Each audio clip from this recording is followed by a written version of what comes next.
The President of the United States is accusing sections of his own government of attempting a coup. On Tuesday, Donald Trump tweeted, "I am coming to the conclusion that what is taking place is not an impeachment, it is a coup intended to take away the power of the people, their vote, their freedoms." The late-night tweet from the White House came after reports emerged that yet another government watchdog has agreed to meet with Congress. Steve Linick, the State Department Inspector General, will reportedly deliver an urgent briefing on Wednesday, even as the head of his agency, Secretary of State Mike Pompeo, said the testimony of State Department employees was not feasible.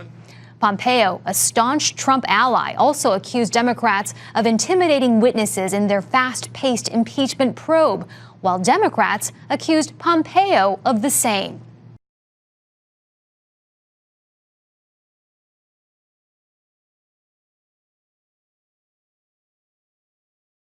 North Korea launched another missile this morning into the East Sea. This was the regime's 11th launch this year, and it was likely fired from a submarine.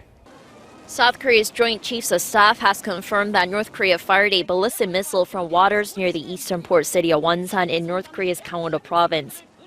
The missile was fired in an easterly direction at 7:11 a.m. Wednesday.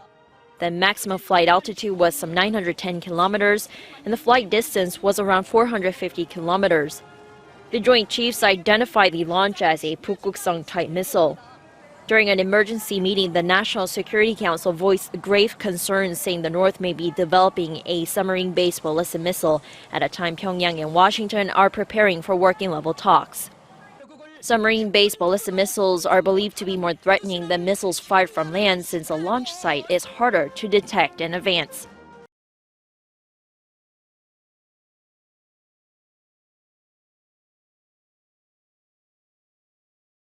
Nation's Special Rapporteur Agnes Callamard led the UN investigation into the killing of journalist Jamal Khashoggi, and her findings were unflinching.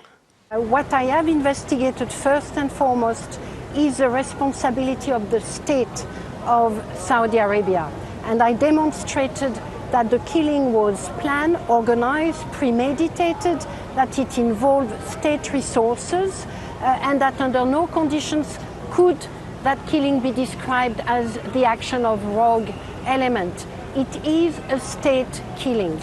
In the process of her investigation, Callamard negotiated access to secret Turkish intelligence recordings between Khashoggi and his killers inside the Saudi consulate in Istanbul. Khashoggi says, "Is there a towel here? Will you have me drugged?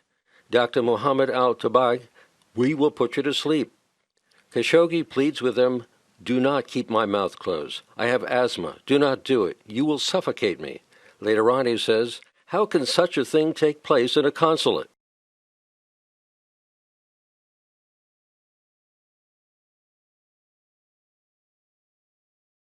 The alleged kidnapping at a front door in California. Home surveillance showing a woman banging on a neighbor's door pleading for help.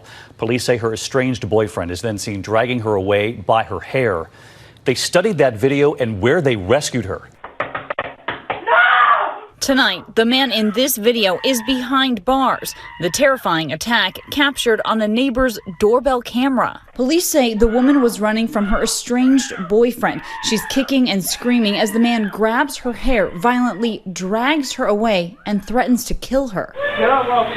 It happened in this neighborhood in Arcadia, California, just before midnight Sunday. Police got the video on Monday and moved in, rescuing the woman and arresting 27-year-old Robert Michael Mendez, who police say was holding the woman against her will in his home. The video was turned over to police by the homeowner in this case, but the company Ring has video sharing relationships with more than 400 police departments across the country.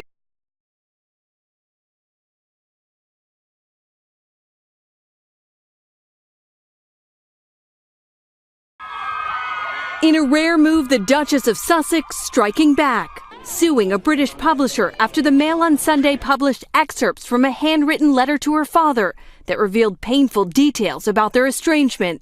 In a strongly worded statement, Prince Harry lashed out at the tabloids he says have vilified his wife. "I have been a silent witness to her private suffering for too long. There comes a point when the only thing to do is to stand up to this behavior because it destroys people and destroys lives." The prince compares the treatment of Meghan to his late mother, Princess Diana, who was hounded by the press until paparazzi was blamed for the car crash that took her life. My deepest fear is history repeating itself. I lost my mother, and now I watch my wife falling victim to the same powerful forces.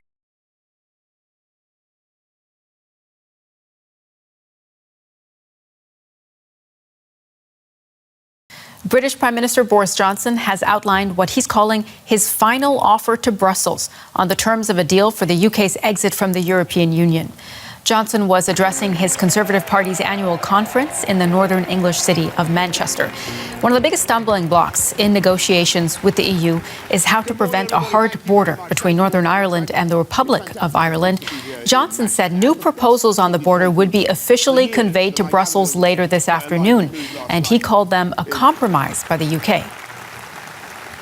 Today in Brussels, we are tabling what I believe are constructive and reasonable proposals, which provide a compromise for both sides. We will, under no circumstances, have checks at or near the border in Northern Ireland.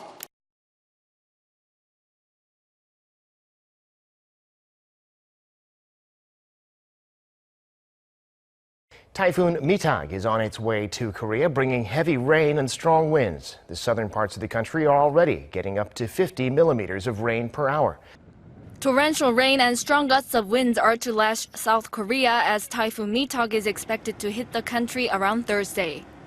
According to the Korea Meteorological Administration, the mid-strength typhoon will reach the South Korean mainland on Thursday and will pass over the country's southern regions.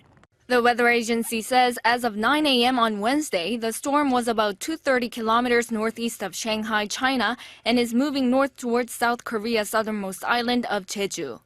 By 9 p.m. on Wednesday, Mitag is projected to be roughly 110 kilometers off Jeju Island, and it is forecast to reach Mokpo in Jeollanam-do province by 3 a.m. on Thursday.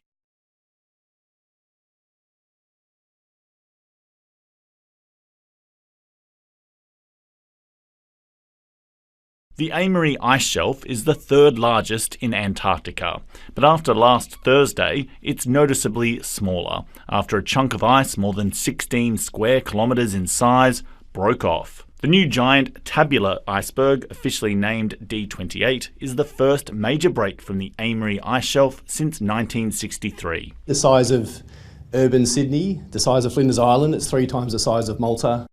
This new gigantic iceberg is floating in water between 2 of Australia's Antarctic bases, Mawson and Davis.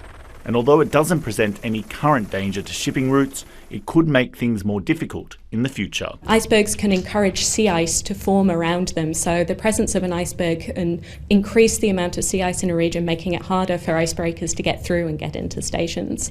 The breaking off of icebergs, or calving as scientists call it, is a natural process that occurs as the glaciers expand and then become unstable.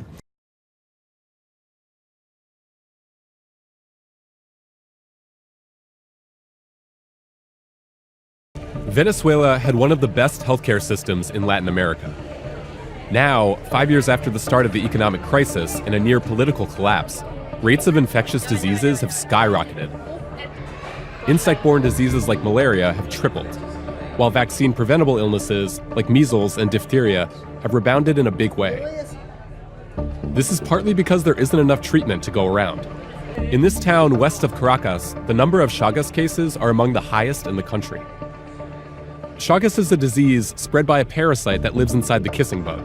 It can cause heart failure if it goes untreated. It's a preventable disease, but since the government stopped a national Chagas prevention program in 2012, its spread has been helped by the numbers of people who have moved out of urban centers towards less populated areas where the bugs are more likely to live.